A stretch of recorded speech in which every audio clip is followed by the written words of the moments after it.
بسم اللہ الرحمن الرحیم۔ السلام علیکم۔ پرام اختلاف رائے کے ساتھ میں افتخار کاظمی۔ پاکستان پر پیٹرول کا ایک بڑا میزائل حملہ ہوا ہے۔ پاکستانی عوام مایوس ہے اور پریشان ہے کیونکہ پاکستان میں پیٹرول کی قیمت میں اضافہ ہو گیا ہے۔ نہ صرف پیٹرول بلکہ ڈیزل قیمتیں بڑھ گئی ہیں اور جنگ میں بھی تیزی آ گئی ہے۔ ایران نے اپنے حملوں میں شدت اختیار کر لی ہے۔ امریکہ اور اسرائیل بھی جوابی حملے کر رہے ہیں۔ امید یہ تھی کہ جنگ بند ہو جائے گی، مذاکرات ہو جائیں گے۔ ایران بھی مثبت اشارے دے رہا تھا، امریکہ بھی بہت پازیٹیو بات کر رہا تھا، لیکن یہ ہوا کیا کہ جنگ کیوں نہیں رکی؟ امریکہ جو اس جنگ پر اب تک 40 سے 50 ارب ڈالر خرچ کر چکا ہے اور اتنے ہی وہ اور اب کیوں خرچ کرنے جا رہا ہے؟ تو غالب امکان یہ ہے کہ عرب ممالک ٹرمپ کو وہ قیمت دینے پر راضی ہو گئے ہیں جو وہ مانگ رہا تھا۔ ٹرمپ عرب ممالک سے نہ صرف اخراجات مانگ رہے تھے بلکہ ایک بھاری رقم مانگ رہے تھے، اور یہ بات میڈیا میں کوٹڈ انکوٹڈ ہے کہ 500 ارب ڈالر مانگے گئے تھے۔ تو غالباً وہ عرب ممالک ٹرمپ کو 500 ارب ڈالر دینے پر تیار ہو گئے ہیں۔ اس کے علاوہ متحدہ عرب امارات امریکہ میں 1000 ارب ڈالر اور سعودی عرب 700 ارب ڈالر کی سرمایہ کاری کا معاہدہ کر چکے ہیں۔ تو ان معاہدوں پر عمل درآمد کی گارنٹی بھی بہت اہم ہے۔ باقی دنیا جائے باڑ میں، 3-4 ہفتوں کا مطلب یہ کہ آدھی دنیا مشکل میں ہے اور ان کی معیشتیں بحران کا شکار ہو سکتی ہیں۔ تو اختلاف رائے نے آپ کو بار بار یہ بتایا تھا کہ ٹرمپ ایکچولی بارگیننگ کی پوزیشن میں ہے اور وہ بارگین کرنا چاہتا ہے، اس لیے کبھی جنگ روکنے کی بات کرتا ہے اور کبھی مذاکرات کی بات کرتا ہے۔ بہت سے لوگ کہتے ہیں کہ ایران اگر مذاکرات پر راضی ہو جاتا تو یہ جنگ بند ہو جاتی، تو یہ ان کی خام خیالی ہے۔ امریکہ یہ جنگ ایران کے ماننے پہ کبھی نہیں روکتا، بلکہ یہ جنگ وہ عرب ممالک کے سگنل کے بغیر نہیں روک سکتا۔ تو ایران کو اب بھی بھاری قیمت دینا پڑے گی، اور یہ معاملہ صرف آبِ ہرمز کا نہیں ہے۔ ٹارگٹ وہی ہے، ایران کے 31 صوبوں میں موبائل اور ڈرون ٹیکنالوجی کو تباہ کرنا۔ تو اب سے کچھ دیر قبل ایران کے کئی صوبوں کو، جن میں نورستان سمیت کئی صوبے شامل ہیں، جہاں پر امریکہ نے بمباری کی ہے اور کئی اہم مقامات کو ٹارگٹ کیا ہے۔ تو ٹرمپ کی تقریر سے دنیا گھبرا گئی ہے کہ جنگ ابھی جاری رہے گی۔ اسی وجہ سے پیٹرولیم مصنوعات کی قیمتیں بڑھ رہی ہیں۔ عالمی منڈی میں تیل کی قیمتوں میں بے تحاشا اضافہ ہوا ہے۔ گیس پرائزز بڑھ گئی ہیں، بہت سے ملکوں میں تو گیس کی شارٹیج ہے، تیل بھی نہیں مل رہا۔ بحران ہی بحران ہے۔ پاکستان نے 2-3 ہفتوں سے کوشش کی کہ سبسڈی دے کر معاملات کو کھینچا جائے، معاملے کو طول دیا جائے، شاید 2-3 ہفتوں میں بات بن جائے، اور اس لیے پاکستان نے بڑی کوششیں کی، لیکن یہ کوششیں بار آور ثابت نہیں ہو سکیں۔ اب مذاکرات جو ہے وہ ڈیڈ لاک کا شکار ہو گئے ہیں۔ ابھی تک مذاکرات کے اوپر کوئی ایڈوانسمنٹ نہیں ہوئی۔ تو پاکستان جو سعودی عرب اور یو اے ای سے تیل لیتا ہے، وہاں پر یہ قیمت بڑھ گئی ہے، تو ٹیکنیکلی قیمت میں اضافہ بنتا تھا، لیکن حکومت نے اپنے اخراجات میں کمی کر کے اس اضافے کو روک رکھا تھا۔ لیکن بالآخر آئی ایم ایف درمیان میں آیا، اور آئی ایم ایف کے ساتھ پاکستان کا معاہدہ ہے کہ حکومت کسی بھی معاملے میں سبسڈی نہیں دے سکتی۔ یہاں سے آئی ایم ایف کے معاہدے کی وائلیشن ہوتی ہے، تو حکومت کو یہ سبسڈی واپس لینا پڑی ہے، وڈرا کرنا پڑی ہے۔ تو اب پاکستان کے اندر ایک طرح سے معاشی ایمرجنسی کا ماحول ہے۔ اس سے پہلے وزیر اعظم شہباز شریف نے بھی ایک اعلیٰ سطحی اجلاس میں، جس میں فوجی حکام بھی شریک تھے، field marshal general Asim Munir, وزرائے اعلیٰ، تمام جو سٹیک ہولڈر ہیں موجود تھے، اس میں یہ کہہ دیا تھا کہ جو منصوبے روکے جا سکتے ہیں انہیں روک لیں، کیونکہ حالات بڑے خراب ہیں اور مشرق وسطیٰ کے کرائسس کا، جنگ کا پاکستان کے اوپر بڑا امپیکٹ آ رہا ہے۔ تو اسی سے اندازہ ہو جانا چاہیے تھا کہ آگے کیا ہونے جا رہا ہے۔ بے شک پرائم منسٹر یہ کہیں کہ انہوں نے اشرافیہ کو ٹائٹ کیا ہے اور غریب کو ریلیف دیا ہے، لیکن لوگوں کو اب اس کا کوئی یقین نہیں آئے گا، کیونکہ یہ یقین والی بات ہی نہیں ہے۔ جب پیٹرول مہنگا ہو جائے گا اور ہر چیز اوپر چلی جائے گی، تو کوئی بھی اس بات پہ یقین نہیں کرے گا کہ حکومت نے ان کے لیے کوئی اچھا کام بھی کیا ہے، کوئی ان کو ریلیف بھی دیا ہے۔ تو پہلے آپ کو بتا دیتے ہیں کہ پیٹرول کی اس وقت کیا قیمت ہے۔ پیٹرول کی قیمت میں یکمشت 137 روپے 23 پیسے فی لیٹر اضافہ کیا گیا ہے، جس میں پاکستان کی تاریخ میں پہلی مرتبہ پٹرول کی قیمت 458 روپے 40 پیسے فی لیٹر ہو گئی ہے۔ اور وہ لوگ جو کہتے تھے کہ پٹرول 500 روپے پر جائے گا اور ہم کہتے تھے کہ اللہ نہ کرے، اب ان کی باتیں سچ ہوتی نظر آتی ہیں۔ اس کے علاوہ ڈیزل نے تو تباہی اتار دی ہے، ڈیزل 500 کی حد عبور کر گیا ہے۔ ڈیزل قیمت میں 184 روپے 49 پیسے فی لیٹر اضافہ ہوا ہے، جس کے بعد ڈیزل کی نئی قیمت 520 روپے 35 پیسے مقرر کی گئی ہے۔ تو پاکستان کے جو منسٹرز ہیں انہوں نے ایک جوائنٹ پریس کانفرنس کی، وزیر خزانہ تھے، وزیر پیٹرولیم تھے۔ وزیر پیٹرولیم نے بتایا کہ پاکستان دبئی اور عمان سے 90% تیل حاصل کرتا ہے، وہاں کی منڈیوں میں ریکارڈ اضافہ ہوا ہے اور ڈیزل کی قیمت جو ہے وہ $250 فی بیرل سے زائد قیمت پر پہنچ گئی ہے۔ لیکن حکومت نے کفایت شعری، کابینہ تنخواہوں کی کٹوتی اور دیگر اقدامات سمیت ترقیاتی فنڈ میں کٹوتی کی تاکہ عوام کو ریلیف ملے، اور اب تک حکومت 129 ارب روپے سبسڈی کی مد میں دے چکی ہے۔ لیکن اب حکومت نے فیصلہ کیا کہ جو مارکیٹ کی پرائز ہے اس کے مطابق ہی عوام کو یہ سب کچھ فراہم کیا جائے۔ وزیر خزانہ محمد اورنگزیب نے کہا کہ آج ایک بڑی بیٹھک ہوئی جس میں تمام قیادت کے علاوہ فوجی قیادت بھی موجود تھی، اور بیٹھک میں اہم فیصلے کیے گئے ہیں۔ پیٹرول قیمت تو انہوں نے بتا دی تھی، وزیر پیٹرولیم نے، تو انہوں نے جو ریلیف دیا اس کے بارے میں بتایا کہ موٹر سائیکل سواروں کو 3 ماہ تک 100 روپے فی لیٹر سبسڈی ملے گی، اور انٹرسٹی پبلک ٹرانسپورٹ کو بھی ڈیزل پر 100 روپے فی لیٹر سبسڈی ملے گی، جس کا مطلب یہ ہے کہ موٹر سائیکل والوں کو پیٹرول جو ہے وہ 358 روپے کا ملے گا، اور ڈیزل پہ بھی رعایت دی گئی ہے، وہ دی گئی ہے انٹرسٹی پبلک ٹرانسپورٹ کو، انہیں بھی 100 روپے فی لیٹر ڈیزل سستا ملے گا، تو ان کے لیے ڈیزل کی قیمت جو ہے وہ 420 روپے رہے گی۔ اس کے علاوہ انہوں نے بتایا کہ جو موٹر سائیکل سوار ہیں ان کو ہر مہینے 20 لیٹر پیٹرول سبسڈی پر دیا جائے گا، اس سے زیادہ وہ لیں گے تو پھر ان سے پوری قیمت وصول کی جائے گی۔ اب اس کا طریقہ کار کیا ہوگا اس پر بات نہیں کی گئی۔ اس کے علاوہ حکومت نے چھوٹے ذمہ داروں کے لیے فصل کی کٹائی کے وقت 1500 روپے ایک بار سبسڈی دینے کا اعلان کیا ہے، اور انٹرسٹی مسافر گاڑیوں، مال بردار گاڑیوں کے لیے 100 روپے فی لیٹر، مال بردار ٹرک کے لیے ماہانہ 70,000 روپے، بڑی مال بردار گاڑیوں کے لیے 80,000 روپے، اور مسافر بسوں کے لیے 1 لاکھ روپے ماہانہ سبسڈی مقرر کی گئی ہے۔ ایک ماہ بعد حکومت پھر سے نظر ثانی کرے گی اور فیصلہ کرے گی کہ کیا یہ سبسڈی وڈرا کی جائے، کیری آن کی جائے، یا پھر کوئی تبدیلی کی جائے۔ حکومت نے یہ بھی فیصلہ کیا کہ مارکیٹیں اب صرف دن کے اوقات میں کھلیں گی تاکہ بجلی کی کھپت اور ایندھن کو بچایا جا سکے، اور یہ طریقہ کار ایک ہفتے میں صوبائی حکومتوں کے ساتھ مل کر طے کر لیے جائیں گے۔ تو یہ حکومت نے اپنا پورا ایک پلان دے دیا ہے۔ اب موٹر سائیکل سوار کو 20 لیٹر پیٹرول کیسے ملے گا، اور کیسے اس بات کا حساب رکھا جائے گا کہ فلاں موٹر سائیکل کو 20 لیٹر پیٹرول دیا گیا، تو غالباً اس کے لیے کوئی ایپ انٹروڈیوس کرائی جائے گی۔ میں نے آپ کو چند دن پہلے بتایا تھا کہ آئندہ سے پیٹرول راشن کارڈ پر ملے گا، تو بہت سے لوگوں نے اس کا مذاق اڑایا کہ آپ نے ایک افواہ پھیلائی ہے۔ یہ وہی معاملہ ہے، جب ہمیں نظر آ رہا تھا کہ پیٹرول مہنگا ہوگا تو پھر کیا ہوگا۔ جو موٹر سائیکل سوار ہے اس کو یومیہ 1 لیٹر درکار ہوتا ہے، اور ہفتے میں وہ اگر 6 دن کام کے لیے جاتے ہیں تو 24 لیٹر تو ان کو بنتا ہے کہ ریلیف دیا جائے، اور 24 لیٹر ان کی ضرورت ہے۔ لیکن بعض لوگ 1 لیٹر پورا دن استعمال نہیں کرتے، پیٹرول بچ جاتا ہے تو پھر وہ اگلے دن کے لیے استعمال کرتے ہیں۔ بہت سے لوگ ایسے ہیں جو یومیہ اس سے کہیں زیادہ پیٹرول استعمال کرتے ہیں۔ تو اب جو لوگ 20 لیٹر استعمال کرنا چاہیں گے، یا 20 لیٹر پہ انہیں جو سبسڈی دی جائے گی وہ ایک ہی روز میں استعمال کر لیں گے، یا پھر آہستہ آہستہ استعمال کریں گے۔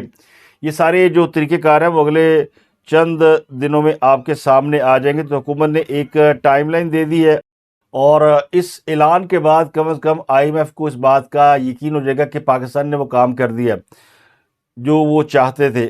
تو کیا یہ صرف پاکستان میں ہو رہا ہے؟ پیٹرول کی قیمتیں پاکستان میں بڑھ رہی ہیں؟ تو ایسا نہیں ہوا، بلکہ دنیا کے 85 سے زائد ممالک نے پیٹرول کی قیمتوں میں اضافہ کر دیا ہے، اور اس کی بنیادی اور بڑی وجہ وہی ہے کہ آبِ ہرمز بند ہے۔ جو لوگ آبِ ہرمز سے تیل لیتے ہیں تو ان کو پھر بھاری قیمت ادا کرنا پڑ رہی ہے۔ تو ان میں اسپین، جرمنی، فرانس، یہاں بھی ایندھن قیمتیں بڑھی ہیں. برطانیہ میں بھی پیٹرول اور ڈیزل قیمتیں بڑھی ہیں. متحدہ عرب امارات میں نے آپ کو بتایا تھا کہ وہاں بھی قیمتیں بڑھی ہیں. تو ایشیا، یورپ، افریقہ اور شمالی امریکہ، اس میں تیل کی قیمتوں میں اضافہ ہوا ہے. انٹرنیشنل بھی اضافہ ہوا ہے اور لوکل سطح پر بھی قیمتیں بڑھائی گئی ہیں. سب سے زیادہ اضافہ جو ہے ویتنام میں کیا گیا ہے. تو اس بار لگتا ہے کہ وزیر اعظم نے دل پر رکھا بھاری پتھر ہٹا دیا اور پیٹرول 458 روپے کا کر دیا. تو ابھی جنگ جاری ہے، ابھی جنگ ختم نہیں ہوئی، اور کسی کو اس بات کا اندازہ نہیں ہے کہ ٹرمپ نے جو 2 سے 3 ہفتوں کی ٹائم لائن دی ہے وہ اس پر عمل بھی کرے گا یا نہیں، یا یہ جنگ طول اختیار کر سکتی ہے، کیونکہ ایرانی ہتھیار ڈالنے کے لیے تیار نہیں ہے.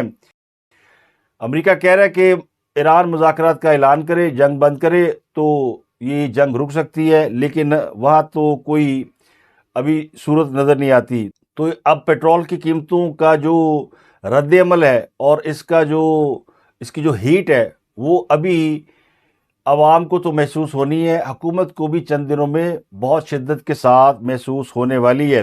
1 لیٹر کی جو موٹر سائیکل سوار کو سبسڈی دی گئی ہے، تو یہ چھوٹے شہروں میں تو میرا خیال ہے 50 یا 60 کلومیٹر 1 لیٹر میں کر جاتی ہے جو نئی موٹر سائیکل ہو. جو پرانی موٹر سائیکلیں ہیں وہ 30-40 کلومیٹر کرتی ہیں. اور اگر آپ کراچی جیسے شہر کو دیکھیں تو وہاں ایک ہی جو طرف سے دوسری طرف جاتے ہوئے اتنا پیٹرول خرچ ہو جاتا ہے.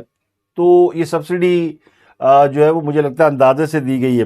اب جو سب سے بڑا امپیکٹ آئے گا انہی لوگوں پر آئے گا جو کہ موٹر سائیکل سوار ہیں، پھر جن کو پرائیویٹ ٹرانسپورٹ کا سامنا ہے، جن میں چنگچی ہے، رکشے ہیں، ٹیکسیاں ہیں، ان سب کے کرائے بڑھ جائیں گے. تو جن کے پاس گاڑیاں ہیں، جن کے پاس ذاتی سواریاں ہیں، ان کے لیے تو پیٹرول میں کوئی سبسڈی نہیں ہے. تو ان کو تو یا مہنگا پیٹرول خریدنا پڑے گا یا پھر انہیں ٹانگوں پر سواری کرنی پڑے گی.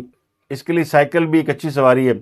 تو بہت سے لوگ کہتے ہیں کہ اب ہم واپس پتھر کے دور میں لوٹ چکے. تو یہ ہوتا ہے پتھر کا دور، جو دنیا کی تمام آسائشیں آپ سے چھن جائیں، واپس لے لی جائیں، تو یقینی طور پر یہ پتھر کا دور ہی کہلائے گا. تو الحمدللہ پاکستان کے پاس اس چیز کی تو کمی نہیں ہے، نہ پیٹرول کا بحران ہے، نہ گیس کا بحران ہے، لیکن قیمتیں ہائی ہونے کی وجہ سے عام آدمی پہ اس کا جو امپیکٹ آیا وہ بہت دیر تک جاری رہے گا. گو کبھی نہ کبھی یہ جنگ بند ہوگی اور پیٹرول قیمتیں نیچے آئیں گی. لیکن پاکستان میں یہ مسئلہ ہوتا ہے کہ جب قیمتیں ایک بار بڑھ جاتی ہیں تو پھر نیچے آنے میں دانتوں پسینہ آ جاتا ہے. لوگ اس پر قطعی کوئی عمل نہیں کرتے. اور چپس کا پیکٹ جو اس وقت 100 روپے کا تھا جب آلو 100 روپے کے بک رہے تھے، اب آج آلو 20 روپے کے ہے، لیکن چپس کا پیکٹ 100 روپے سے بھی زیادہ قیمت کا ہو گیا. تو آلو سستا ہو گیا، چپس مہنگی ہوگی. تو اس طرح تیل سستا بھی ہو جائے تو بھی اس کو ریورس کرنا آسان نہیں ہوگا. تو ہمارے ہاں اس جنگ میں عوام کی ایران کے ساتھ جذباتی وابستگی بھی ہے، جو کسی حد تک بجا بھی ہے. ایران نے جنگ کی نہیں، اس پہ جنگ مسلط کی گئی ہے، لیکن کچھ حقائق تلخ ہیں اور ایسی صورتحال میں لوگ حقائق بالکل نہیں دیکھتے. اب یہ تو حقیقت ہے نا کہ جنگ کو ختم کرنے کی کوشش کی گئی، وہ نہیں ہوئی.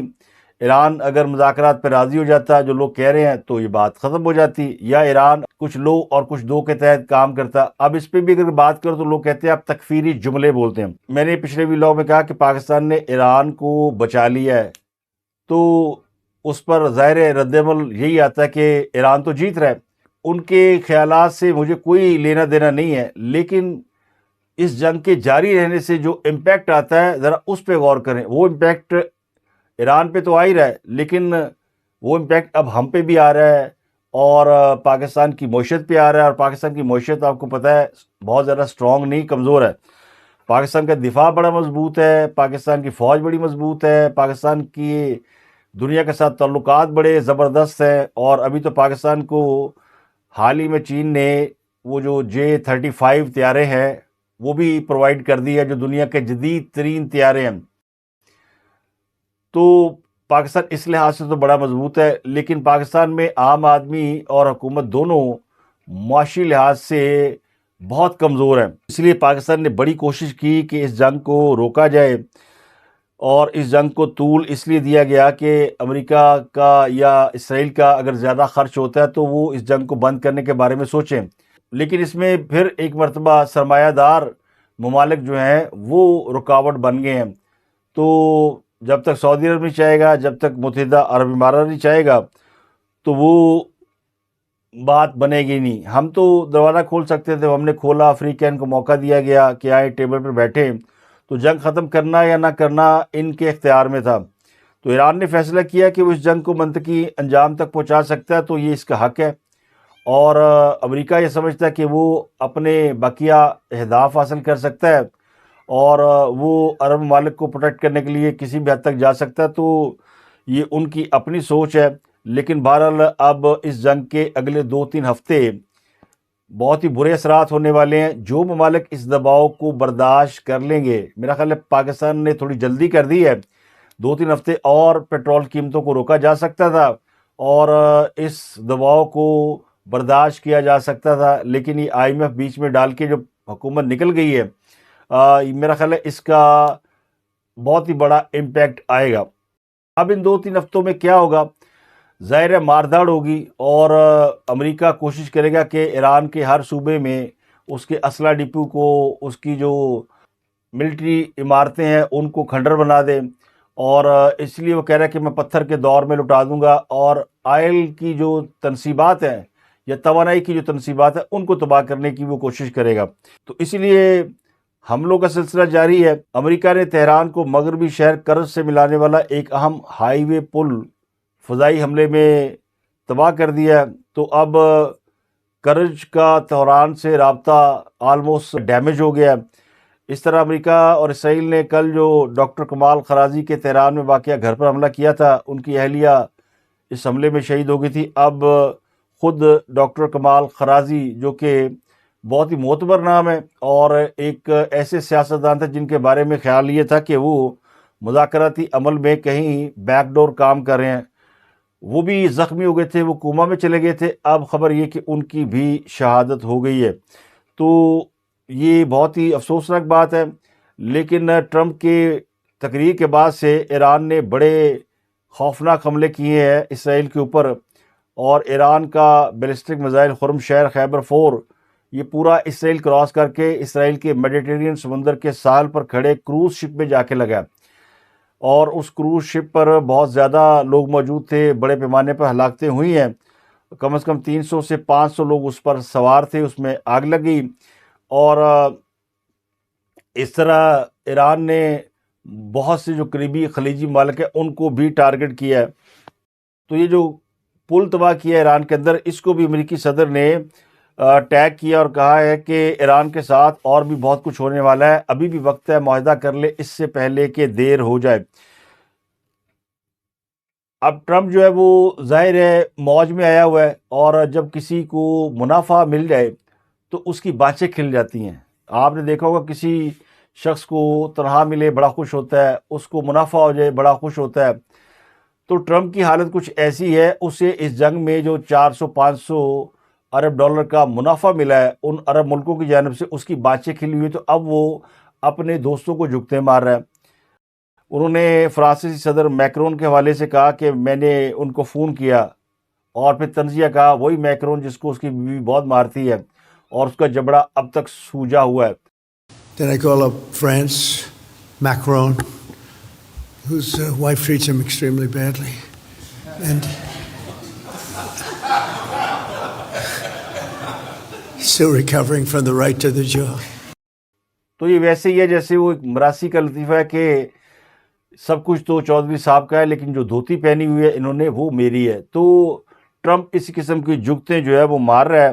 اور اس نے کہا کہ میں نے اسے کہا کہ مجھے جہاز دے دو، تو اس نے کہا کہ وہ ہم نہیں دے سکتے، جنگ جیتنے کے بعد دیں گے. تو میں نے کہا میں نے کیا کرنا. تو اس نے جنگ میں ہمارا ساتھ نہیں دیا. تو ساتھ تو کئی ملکوں نے نہیں دیا. اب آسٹریلین وزارت دفاع نے بھی اعلان کیا کہ ایران کے خلاف فوجی آپریشن کے لیے وہ آسٹریلیا کی فضائی حدود استعمال کرنے کی اجازت نہیں دے گا. امریکہ نے درخواست کی تھی کہ وہ آسٹریلیا کی حدود کو استعمال کرنا چاہتا ہے، وہاں سے ذرا راستہ قریب پڑتا ہے.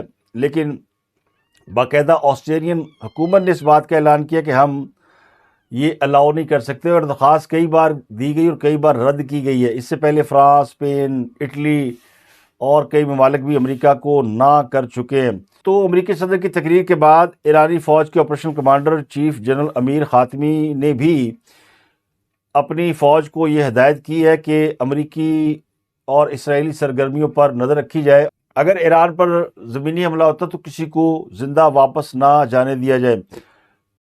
اس کے علاوہ ایران نے اسرائیل پر تازہ حملوں کی ویڈیوز بھی جاری کی ہیں، جس میں دیکھا جا سکتا ہے کہ اسرائیل کا دفاعی نظام اس میزائل کو روکنے میں ناکام رہا ہے۔ ایران کا ایک میزائل اسرائیل کے علاقے پیتھا ٹکوا میں جا کر گرا ہے، جس سے دھماکے ہوئے ہیں، اور آبن ہرمز کے قریب سمندر میں دشمن طیارہ مار گرانے کا دعویٰ کیا گیا ہے۔ اس کے علاوہ عراق کے بغداد انٹرنیشنل ایئرپورٹ کے اندر ایک فوجی اڈے پر حملہ کیا گیا جو امریکہ کی ملکیت ہے۔ اس میں امریکی سفارتی اور لاجسٹک مرکز کو ڈرون حملے میں نشانہ بنایا گیا ہے۔ اس کے علاوہ ایرانی پاسدار انقلاب نے دعویٰ کیا کہ اس نے بحرین میں امریکی ٹیک کمپنی کے کلاؤڈ کمپیوٹنگ سینٹر کو نشانہ بنایا ہے۔ اس حملے کے بعد کمپنی کی تنصیب میں آگ بھڑک اٹھی ہے۔ ایران نے دھمکی دی تھی کہ وہ مشرق وسطیٰ میں امریکی کمپنیوں کو نشانہ بنا سکتے ہیں، تو باقاعدہ اس پر بھی عمل شروع کر دیا گیا۔ اس کے علاوہ جنگ میں اقوام متحدہ نے ایک مرتبہ پھر انٹری اس کے علاوہ اقوام متحدہ نے امریکہ اور اسرائیل سے جنگ فوری طور پر روکنے کا مطالبہ کر دیا ہے، اور اقوام متحدہ کی باقاعدہ انٹری ہوئی ہے۔ اقوام متحدہ کے سربراہ انطونیو گوترس نے کہا ہے کہ ایران بھی اپنے ہمسایہ ممالک پر حملے بند کر دے، اور ہم وسیع جنگ کے دہانے پر کھڑے ہیں۔ تو عرب میڈیا کے مطابق اقوام متحدہ کے سربراہ انطونیو گوترس نے اپنا نمائندہ مشرق وسطیٰ بھیجنے کا اعلان کیا۔ تو یہ ہے وہ اہم نقطہ جو میں نے آپ کو پچھلے ویلاگ میں کہا تھا کہ اب مذاکراتی عمل شروع ہو جائے گا۔ وہ جو پاکستان اور چائنا نے 5 نکاتی منصوبہ دیا ہے، اس میں ایک اہم شق یہ ہے کہ اقوام متحدہ کے ذریعے یہ معاملہ حل کیا جائے۔ تو اقوام متحدہ اب اپنا نمائندہ مشرق وسطیٰ بھیج رہا ہے، لیکن ایک بڑا اہم سٹیٹمنٹ چائنا کی طرف سے آیا ہے، جس میں چین نے کہا کہ اگر جنگ جاری رہی تو آبن ہرمز نہیں کھلے گی، اس کا راستہ بحال نہیں ہوگا، تو پہلے جنگ بند کی جائے۔ چینی وزیر خارجہ وانگ ای نے سعودی وزیر خارجہ فیصل بن فرحان سے گفتگو کی ہے، کیونکہ عرب ممالک اور امریکہ یہ خواہش ظاہر کر رہے ہیں کہ ایران کسی مطالبے کے بغیر ہی آبن ہرمز کھول دے، لیکن چین کہہ رہا ہے کہ جنگ بند کرو تو ہی یہ راستہ کھلے گا۔ تو اس کا مطلب یہ ہے کہ چین اس معاملے میں ایران کے ساتھ کھڑا ہے۔ تو یہ بات سعودی وزیر خارجہ فیصل بن فرحان کو چین کے وزیر خارجہ نے کنوے کر دی ہے، اور ان کا کہنا یہ ہے کہ اگر تنازع حل کرنا ہے تو پھر اس جنگ کو فوری طور پر روکنا ہوگا، اور اس میں پہل امریکہ کو کرنی ہوگی۔ اس کے علاوہ خبر یہ کہ پاکستان سمیت کئی ممالک بورڈ آف پیس کا حصہ بن گئے ہیں۔ امریکی محکمہ خارجہ نے بورڈ آف پیس چارٹر پر دستخط کنندگان کو نوٹیفیکیشن جاری کر دیا ہے۔ یہ رسمی طور پر نوٹیفیکیشن بھیجا گیا ہے کہ آپ اب بورڈ آف پیس کے ممبر ہیں۔ ان میں پاکستان، سعودی عرب، متحدہ عرب امارات، قطر، بحرین، ترکیہ اور اردن شامل ہیں۔ اس کے علاوہ مصر، کویت، قازقستان، ازبکستان، آرمینیا، آذربائیجان، بلغاریہ، ہنگری، انڈونیشیا، منگولیا، مراکش، پیراگوئے اور ویتنام کو بھی نوٹیفیکیشن ارسال کیا گیا ہے۔ تو کئی ممالک ہیں جن کو یہ نوٹیفیکیشن بھیج دیا گیا کہ آپ اب بورڈ آف پیس میں شامل ہیں۔